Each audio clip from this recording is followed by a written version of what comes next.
Welcome to the Leadership Circles by Shift Leadership Company, where we meet with leaders and they share insights on the things that they have been doing, the things they've been doing to actually make a change in our society and help the community and society become much more better and stronger. So we have on this call,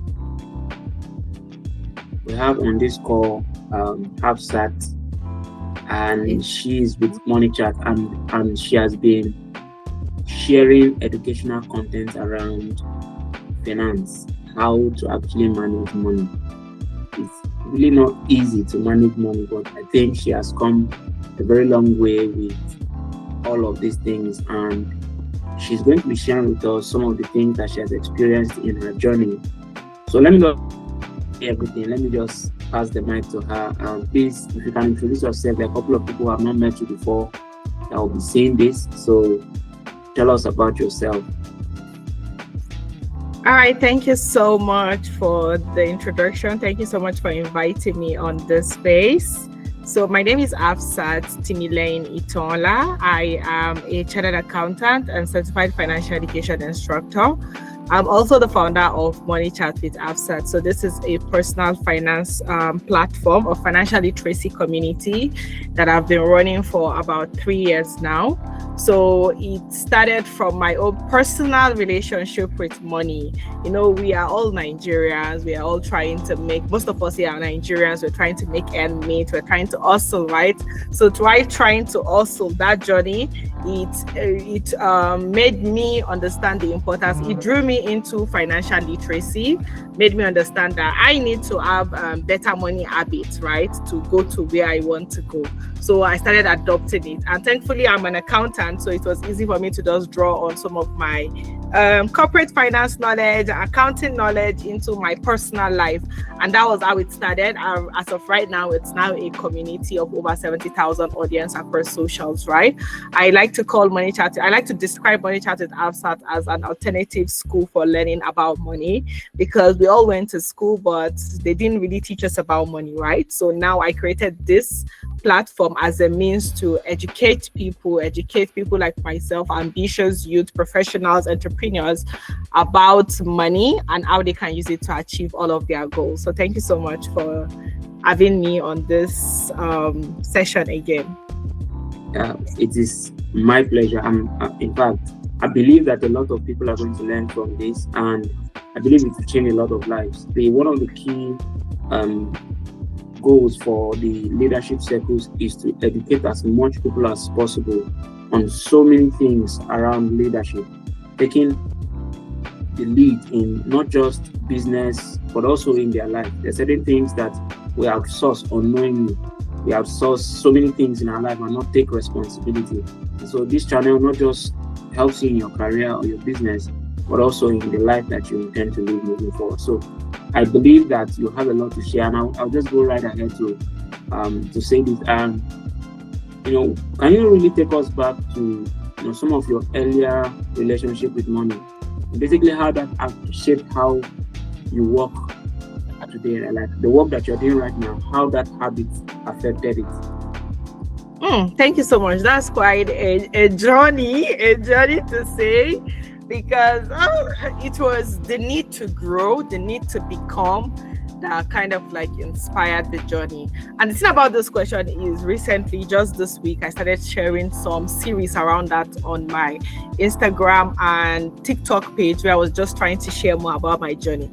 Because of recently, I started telling people that I'm Hafsat, but you can call me your money woman.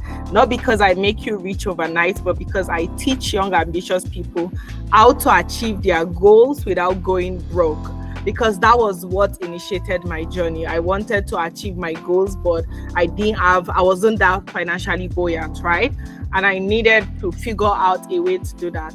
So be part of what started my journey was me trying to leave my comfort zone. I was someone that grew up in the northern part of Nigeria. I grew up in a very comfortable environment. The way of living was just very comforting. You don't want to stretch yourself. You just want to be stable and okay. But after graduating, I realized that this is not what I want, because that comfort was costing me a lot of things. It was costing me exposure, experience, income, so much, right? So I just felt like I wanted to leave my comfort zone. And the first thing I realized was, how can I start with what I have instead of looking at what I did not have? Because for the longest time, I was looking at the resources that I do not have. I don't have money. I don't have this. I don't have that. That is what all of us do. But for the first time, I was like, okay, I'm on a job. I may be earning less than 100,000, but what can I start doing with that money? And that was what started my journey. Somehow I got the discipline and the desire to start saving my way to freedom. That's what I'll call it, right? Saving my way to achieving my goals. And so that was how I started. I saw an opportunity, and thankfully I had cash to help me accept the opportunity. Because there's this, a lot of people think opportunity become 100%, or it will just come as, it will not sort itself. That's why sometimes God will send an opportunity your way. You say, no, it's not for you, because God did not also send the transport. No, He has given you the opportunity. He has told you what to do. You go and find the transport. So I was praying and hoping for something, but I was also working for it, because I said, if God gives me a job in this state that I am looking at, I better get the money that I'll use to go there. And that was a very smart move, because that opportunity came and I was able to take it. So when I got to this new space, let me just be very specific. I moved to Lagos from Kano. The way of life was very different. It was very harsh. The things, you know how Lagos is now, fake life, or you have to live like a big boy. So thankfully, I started developing this habit. I had this mindset that I can't go back to where I was coming from, or I can't find myself packing back home, telling my parents that, hey, I can't stay in this state. I said, no, they will not send me back to my house. No. So it was that desire to not go back to where I started from. That was what pushed me to start thinking, okay, what can I do? How can I continue this habit? So I started expanding, building upon my savings, budgeting, so many things that I started doing. But what exactly brought this was, after a while, I started to notice the people around me were facing the same challenges. The average youth in Lagos was complaining, money is not enough, this hustling, all of those kind of things. So I realized that it's not only me that is actually facing this problem, so many people. And that was exactly what birthed what I was doing. I started to share. So I remember when I resumed, part of the period I resumed my new job, I created an Excel sheet. That was an expense tracker that I created, and then I shared it on LinkedIn. That was the very first move that I did in 2022 that birthed this. So I shared it. To me, I was trying to keep myself accountable. It's like, if you blow your trumpet, you have to go back and tell people what you do, right? So it was like, I'll tell them what I'm doing, so that I have this obligation to give them an update. And that was what birthed the journey. So I was sharing what I do, and somehow I started sharing my knowledge, my experience, my tips, my guidance. And because I noticed that it wasn't just my struggle, it was something a lot of people were also facing. So I think that's basically the story. Yeah, this actually goes to show that a lot of people become useful to their peers, to their generation, especially when they begin to share similar experiences. So if I had gone through a particular thing and I've grown above it, there's obviously people that are going to be experiencing the same thing that I grew above. Exactly. And I see a lot of, even content creators, for example, 99% of them are just sharing what they were able to break free from. And so other people who are facing those challenges can actually break free from them. So it's ideal, it's understandable. People who are going to be coming into or watching this video are going to see that, okay, truly, aside the fact that they are learning about what you'll be sharing moving forward, but they're also knowing that by sharing what you have experienced, you have the capacity to change other lives. And it can be something that become even a business for you moving forward. Yes, I can see that the Money Chat community is something that can be monetized. Yeah. Right? And it's something that could become the way the business that you're running full time. Yeah. So people start side hustles like this, and it makes sense. So with that said, what points in this journey did you figure out, okay, financial literacy now is no longer a problem like a personal problem, because yes, we all face money problems, we all face money challenges, but at what point did you realize that aside being a personal problem, it is also a leadership issue? Oh, thank you so much for that question. So like I shared earlier, I said, so what I noticed while trying to solve my problem, because it was me just trying to solve my problem. I don't want to be broke. I don't want to live fake life. I don't want to form what I am not, right? I don't want to be stranded. That was what brought the need for me to start taking personal finance seriously. And then, like I said, I observed around me that it wasn't just me that is going through this.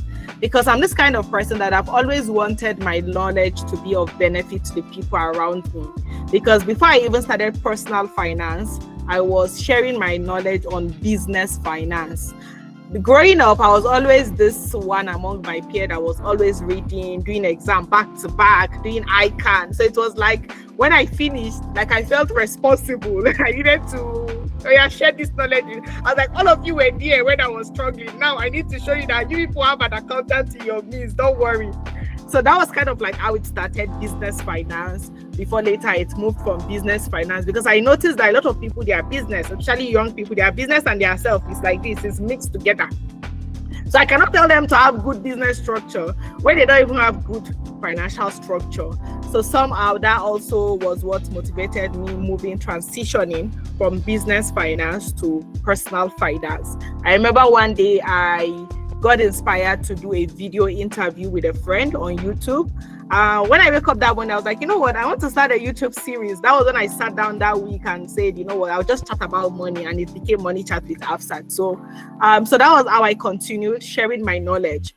But over time, there's one thing about you don't even know. For me, it was not even an hobby. It was just me sharing my journey. That was what it was, because I was an accountant in a company. I was just doing my own. But the more I shared, the more I got people engaging, the more I got people interacting with it, the more I realized that I also enjoyed sharing this part of me. And that was how, so it was like I went from looking for my purpose to somehow living it, and I didn't even know, right? So, but fortunately, I already saw some players in my industry, the likes of Money Africa. She's one of the women that I admire so much. So I saw her doing something with this. I was like, this is actually our business. It can be something that I go into. Because in finance is wide. There are so many aspects. There's also what we call wealth management. It's an extension of what I do. So I was like, this can actually be a career path if I want to make it that way. Another thing was I also looked abroad. I noticed that in the US, for instance, they have so many unconventional finance roles. They have financial therapists, financial advisor, financial consultant. Everybody have their role, like a medical field. But I was like, in Nigeria, finance is just accounting or this or that one. So I realized that, okay, this is going to be a space that I know will still become pronounced later. I can as well be refining my skill there. I'm enjoying it. But when exactly did it became something, a leadership pivoted into entrepreneurship and leadership was, let's say last year because last year was when I decided to, I'm registering this as a business. But for the first 2 years, I was just educating my audience, because the average person would be like, why will I pay you to teach you how to pay you for you to teach me how to use the money? I can as well just keep the money. That is the mindset that they have. So I spent the first 2 years educating these people to understand that when you recognize a problem and a solution, you must be willing to pay for that solution. So over time, I realized that, I can make this, scale this, or I can make this entrepreneurial or leadership driven, right? So that was how the journey kind of like evolved over time. So let me just reframe this a little bit. You see, yes.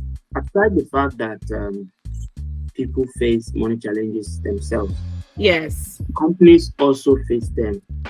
And I think, like you said, it's something that when you figure out that this is a problem, you should be willing to make a commitment to fix the problem. And I think some people don't even though they recognize the issue, the stress of going through, like you talked about people asking you questions like, why will I pay you to do this for me? Why don't I keep the money?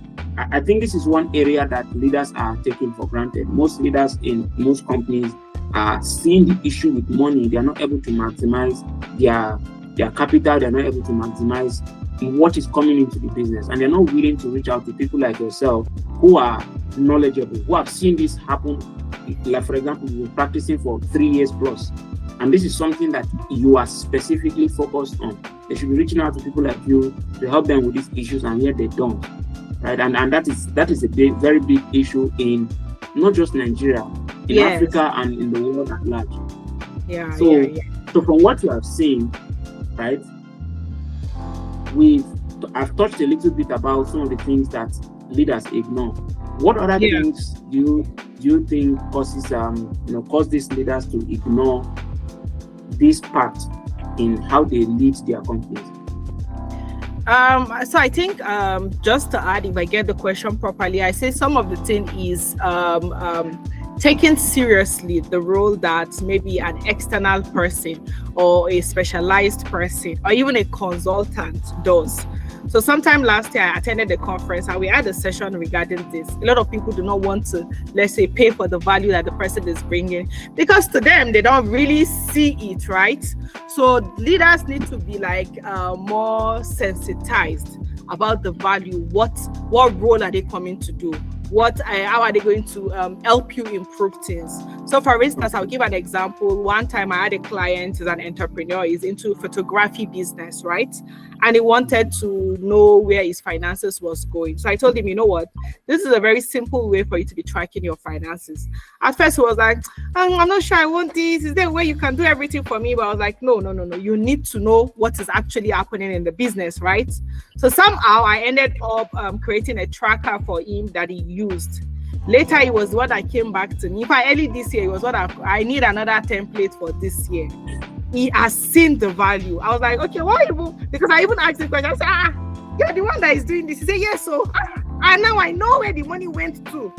So he's been doing business all this while, but he really couldn't pinpoint. This is what I invested. This is what I spent on this. This is my staff cost. But now he was seeing it. He could see the value. So most leaders, business owners, they need to start seeing that this person understands something. They know what they are doing. They are specialized in something, and bringing them on board helps me take things 2 steps forward. Because sometimes we try to do everything ourselves, but you can't do everything yourself. You have to employ the service of somebody that is more expert and more knowledgeable in that area. So I think that is one of the major things.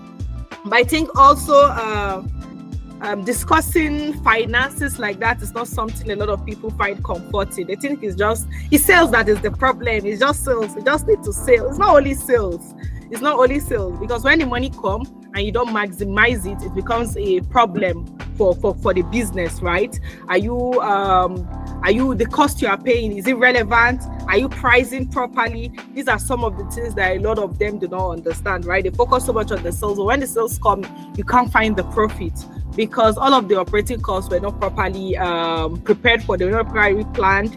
They were not probably budgeted and stuff like that. To make another example, I spoke with another leader recently that is trying to scale. Imagine trying to go from having one restaurant to having 2 or 3 restaurants. And then you are supposed to do like a financial projection, but you don't want it. And I'm like, so who do you think is going to come and give you money when they don't even know how you're going to spend it? When you don't, the person was literally still trying to tell me that this amount you are asking for, do you know if I should enroll for an accounting course, I won't pay for it. I said, please do. This is the person challenging me for the value that we bring, because they just feel like you're not doing anything. You just sit down and just press laptop and stuff like that, right? So they need to start understanding things better, and that's some of the mistakes that they make, right? They don't see it very, very importantly. But over time, with conversations like this, they start to look inward and realize that it's not just about the people side, it's not just about the sales side. You also need to know the cash flow and other parts of your business. Okay, you've even mentioned one thing that is very critical in Nigeria. Yeah. I've seen that, funny enough, I've had clients in some other nations, and in some other nations, I found out something that they are not mostly concerned about the price of the money that they are spending. They are mostly concerned about the value they are getting for the money. So if they are not going to get any value for the money, they will not be willing to spend it. But here in Nigeria, they are more concerned about the money than the value. Yes. Probably because they are not very, they are not educated about how The much value. impact, yes, how much impact that thing will have on their business or on what they want to do. I've seen that happen often. So often, like I'll give a simple example. Brand designers, for example, in Africa, are having challenges with scaling their business by just offering services to individuals in Nigeria. Yes, you can make money and expand your business and all that when you're selling to B2B businesses and big companies. But what about individuals? But it's not the same for other countries. In other countries, you can sell to an individual and make what you are supposed to make because the person understands the effect of branding for their business. And so the person will be willing to spend that amount of money. So I remember there was a time we had a client for cosmetic. So she wanted to start a cosmetic business, and so she was looking to start her branding process. So she reached out to us, and we broke down some of the things that was needed. So it was not just about the logo, the color palette, all of those things. It was more about strategy. So we are trying to explain it. So we took some time out to explain why some of all these things are important. And then the person that connected us to that person later told us that the person was looking for a roadside logo design. It was funny because at the end of the day, she will not remain small, she'll become big. And if she doesn't make those investment early, she will lose moving forward.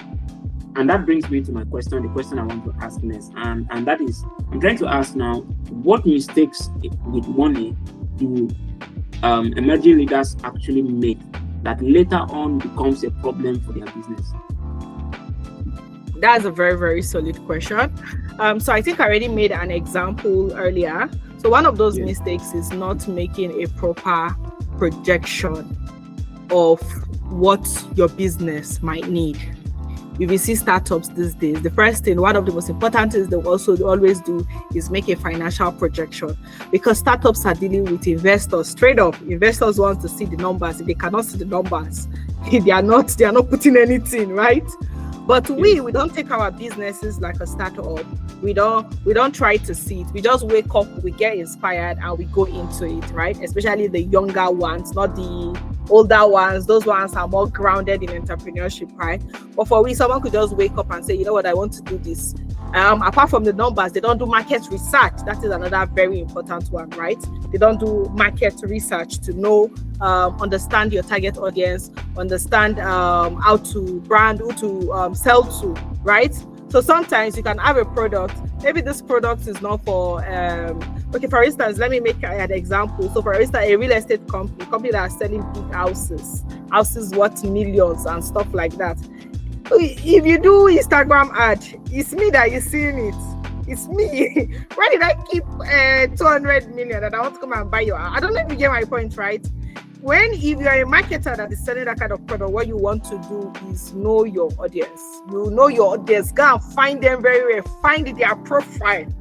Then they find a way to send them a very customized email that will resonate with them. So these are because that is why the money that they are expecting, the revenue they are expecting from the business doesn't come, because they didn't identify their target audience. They didn't sell very well to the right people, right? Another thing is, like you also mentioned, was they don't take all of their they see everything as expense, not an investment. They see everything as expense. So there's this very brilliant business leader that I follow on Instagram, and recently she said something about trademarking, right? So there was a frame. I remember checking the comments. There was a terminology that somebody crafted, and she was like, "Do you know somebody else have trademarked this word?"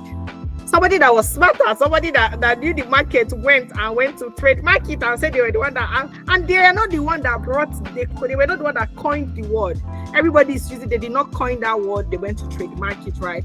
And those are some of the things. When you don't do research, you don't know what is important. Also, you don't know, you think everything is expense. Everything is expense. I, for instance, when I wanted to start, I could have just continued seeing it as an hobby. I was like, no, I'm not doing this as an hobby, right? So even before all of this taxation that is happening and everybody is being, oh, I want to register as limited, I already knew limited was the right thing for me to do. You get, I already knew I wanted to register it as a company, not as a sole proprietorship, because I had that knowledge, I had that information, right? So it cost me extra. I paid for it. There's a particular name that I wanted to, even my name, this money chart with Afsat, I've trademarked it already. So another Afsat will not come out tomorrow and tell me she's money. No, you say something else. In fact, this is the first time I'm saying I did it. That was one of the first things I did. I just liked the name. I trademarked it immediately. So another Afsat will not come and claim it. You get. But if I had seen it as an expense, I will not take it. And then later in the future, then somebody will come and meet me and tell me that, you know what, you cannot keep using this name. It's my name. I'm taking it to the court. You see, these are some of the things that now lead to financial issues for a leader, for an entrepreneur in the future, right? So not everything is an expense. Most of them are investments. You want to do adequate research. You want to position your brand and product properly to the market, right? And you also want to try as much as possible forecast, because when you forecast, you can prepare, for instance, your cash flow, right? You can predict how much you need, when you will need money, how you are going to fill in the gap. Because that's why you see something in statistics that they say a lot of startup is fail within the first 3 years or so, because of some of these things that they fail to do properly, right? So I think I'm going to keep my answer at this point.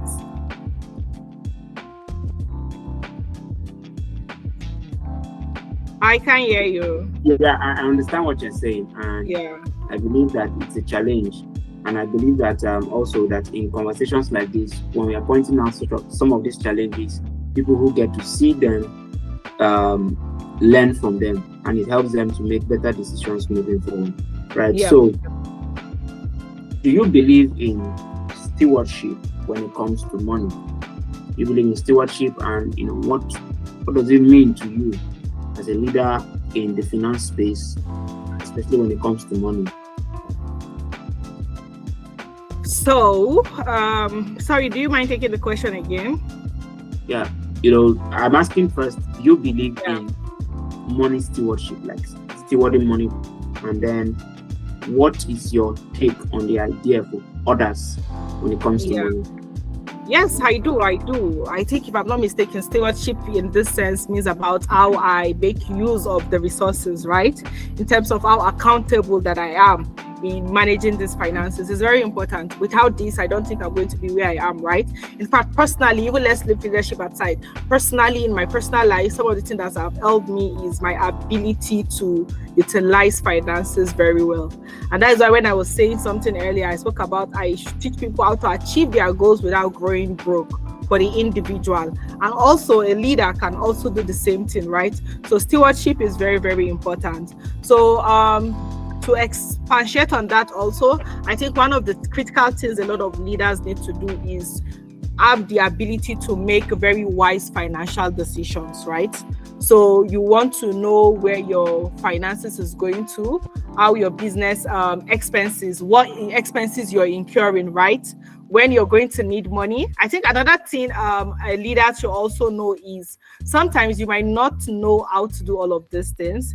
You also need to consult the right people, like a team that makes you manage or utilize your resources better, that makes you achieve that goal or that stewardship goal. Because sometimes you might not know how things are done, right?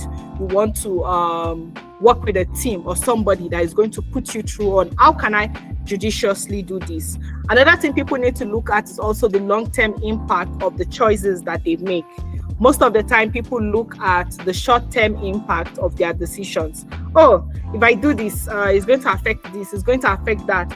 Subconsciously, now they are stunting the business growth. They are stunting their growth, because if you make decision A you will see the result in 5 years' time.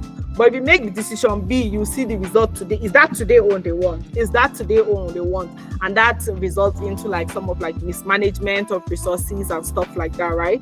So when you think long term, you make decisions that benefit you, benefit your enterprise in the long run. So I think that is where I am going to. I hope that answers the question. Yeah, that answers the question, and it has given me room to ask you another one. The one I'm asking now, yeah, because I think since we are talking long term, right? We're talking about long term. So how can people begin to train themselves to look long term rather than looking at all of these short term goals, short term gains, right? Because some of these gains are short term, but over time, they don't translate into something reasonable for the business. So how should one train themselves to begin to think long term?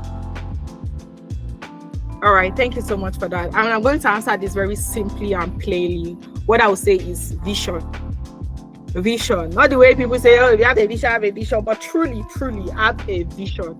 Because when you know where you're heading to, you make choices and decisions that take you there, both in your personal life, both the entrepreneurially. Why am I making reference to personal life? Because most of what I do daily right now is more of individual, right? And these individuals are the ones that become entrepreneurs. If you get it right in your personal life, you can get it right also when you're doing something else, right? So when you add a vision, you see where you're going to, you make decisions that make you get there.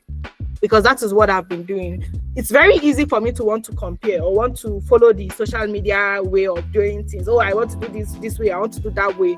But I sit down and reflect, I realize this is where you are headed. That person you're looking at or that route you want to take will lead you here. Is this where you want to go? So that vision reminds you of the long term. Another thing that vision does, it helps you stay the long course. Most time we give up. Most time we just, you know what, I'm not even doing this again. But when you remember, you're able, when you can tell that, okay, this is where I am going to, you are going to be able to stay resilient, and persistent on your journey, whether it's your business journey, because they say, is it winners don't quit, right? And quitters don't win, because once you've quit, like, you cannot see it.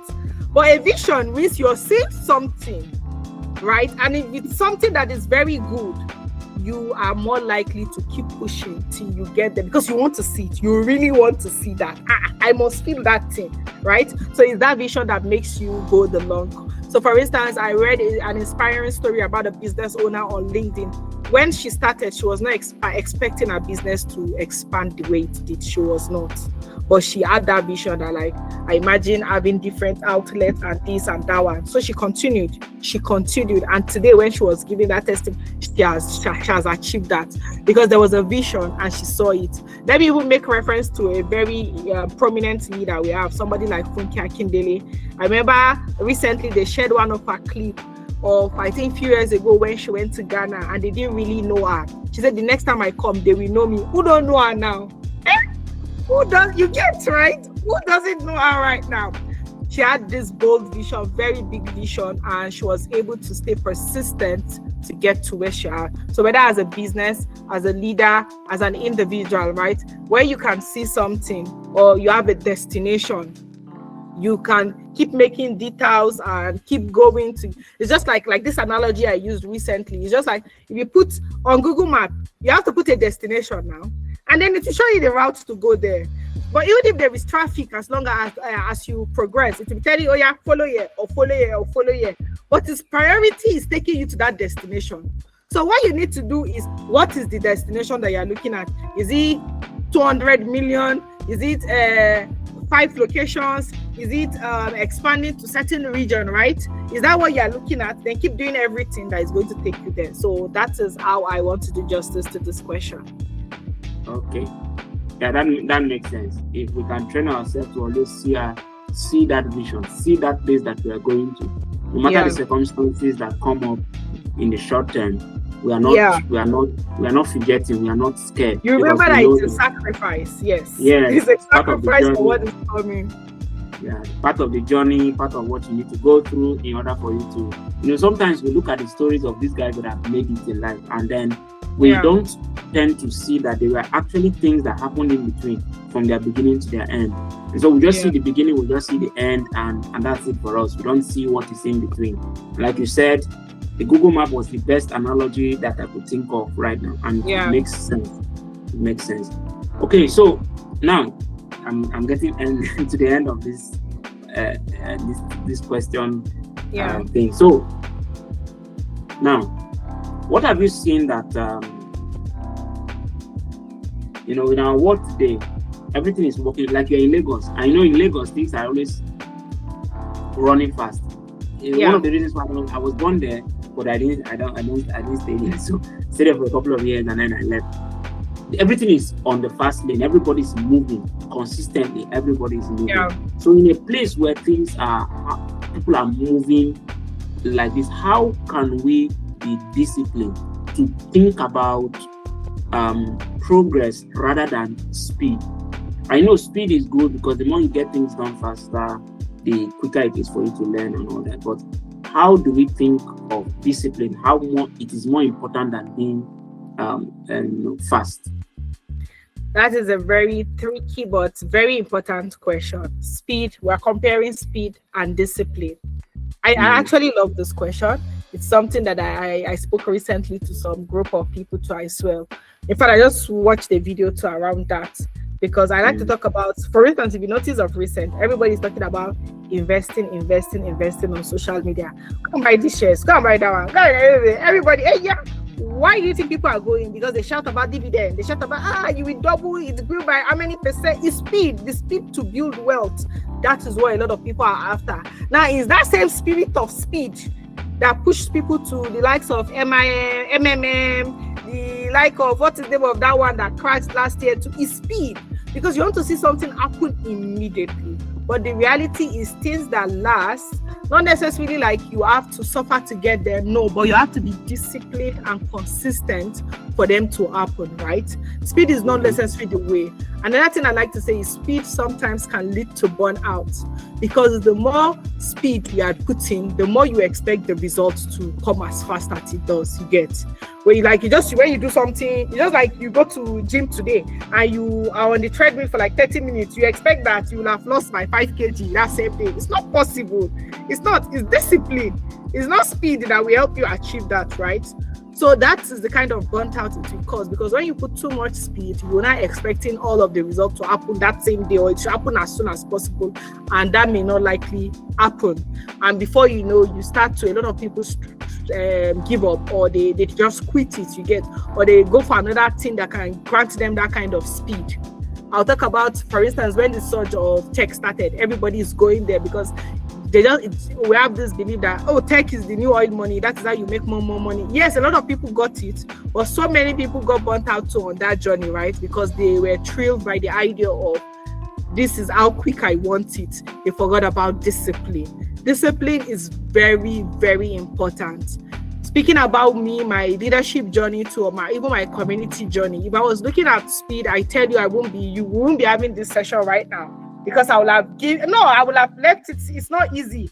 I know the amount of effort and energy I put most times, right? And this is a particular result that I'm getting. So when I don't get it, what happens? I am inclined to I think this is not my calling. Let me just go. Because you think everything is not your calling if you're fast at it and you're not getting the results, right? But why did I keep at it? Is discipline. Is discipline. And I know that, okay, just continue. Discipline also makes you start to love the process instead of the outcome. You start to like the process. Speed makes you just look at the outcome. Discipline makes you enjoy the process. And this time what we need is good systems that take you where you want to go to. You also need to enjoy the process that takes you to where you want to go to. So I hope I have done justice to this question as well. Yeah, you've really done justice to this question. And what you said is very important. For people who are after the results, so they want to get the results so fast, so quick. At some point in time, even though the results come, they have not built system to manage those growth when they come. When people run very fast, they may get there, but what should sustain it, they have not built it. And so that puts discipline much on a higher level than speed. And that makes a lot of sense. Right. Yeah. So now What financial habits do you think people need to have in order for them to grow and scale and expand? That's good, to grow, to scale, and expand. I think I've touched some of these things, but I think one of the things people need to first understand is before you start thinking of growing, scaling, and expanding, you need to put in a very solid structure in what you have currently, right? I went to a conference recently that they spoke about something like that, and many of us, we are the business. If you did not come to work today, nothing is happening, right? So before you start thinking of growing and scaling, have you gotten to a point that the business is separate from you? You get, right?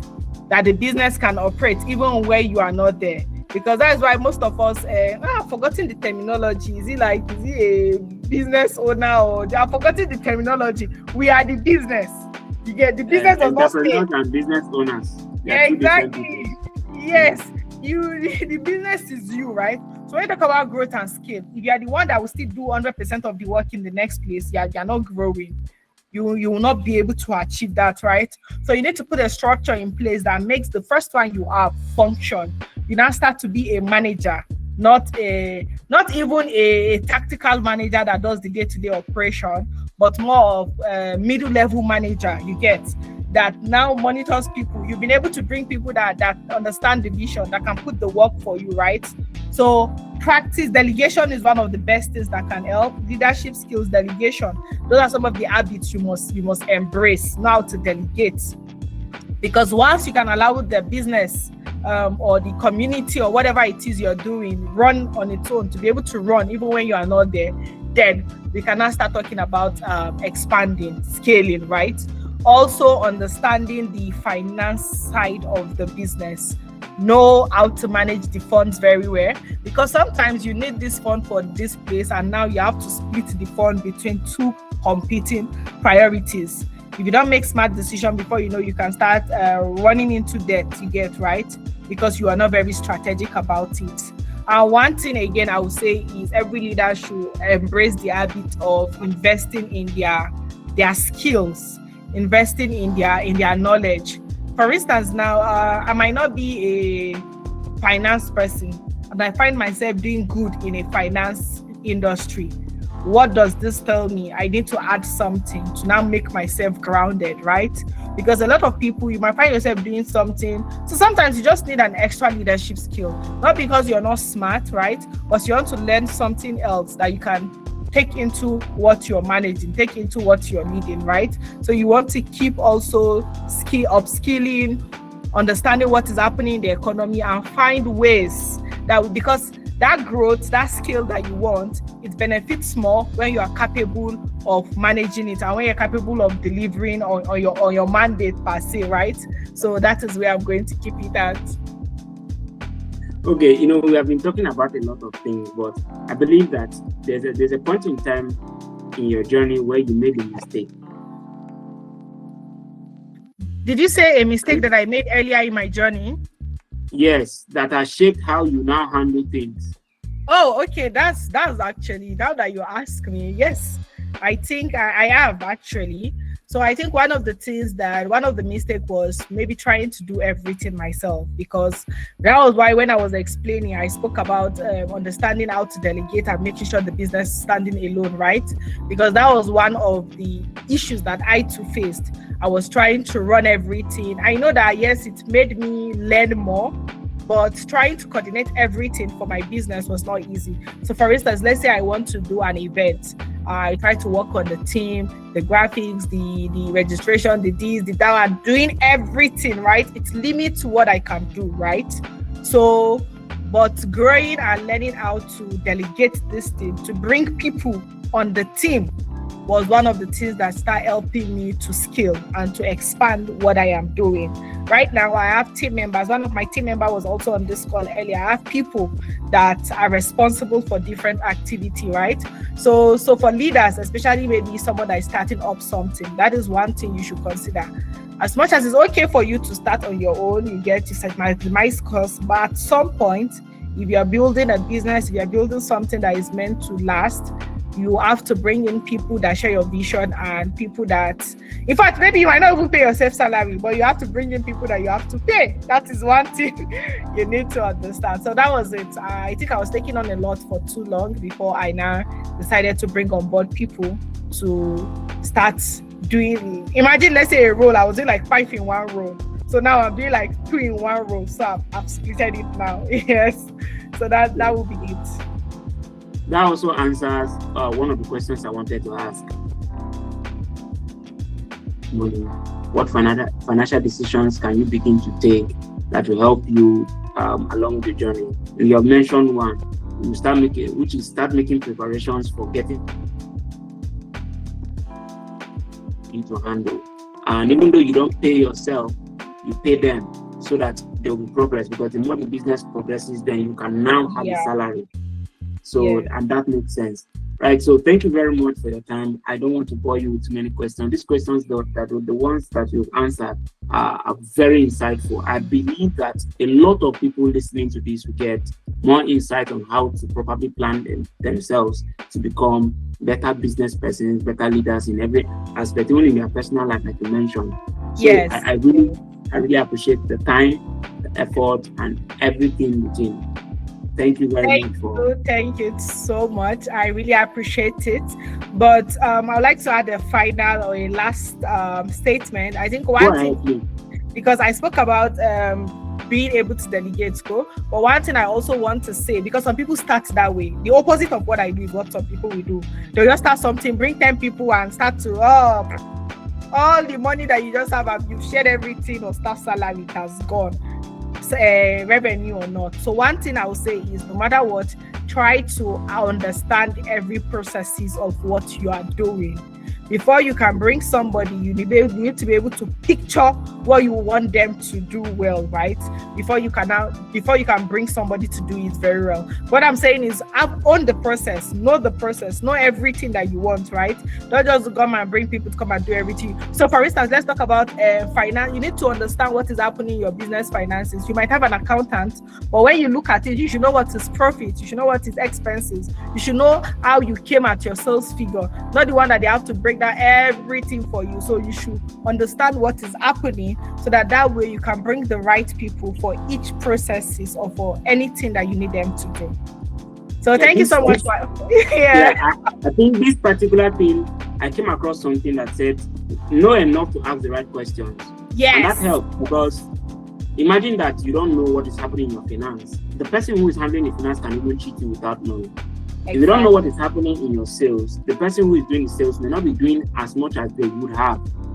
You understand? And you will not know what the best approach for it. So that is a very valuable insight.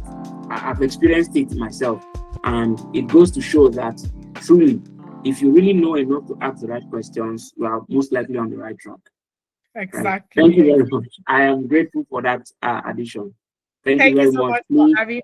I really appreciate it. Enjoy the rest of your evening. Enjoy the rest of the evening. You rest. It's as if you have Qatar or something. So just rest. All right. Thank you so much. Thank you so much. Right. Bye. Bye.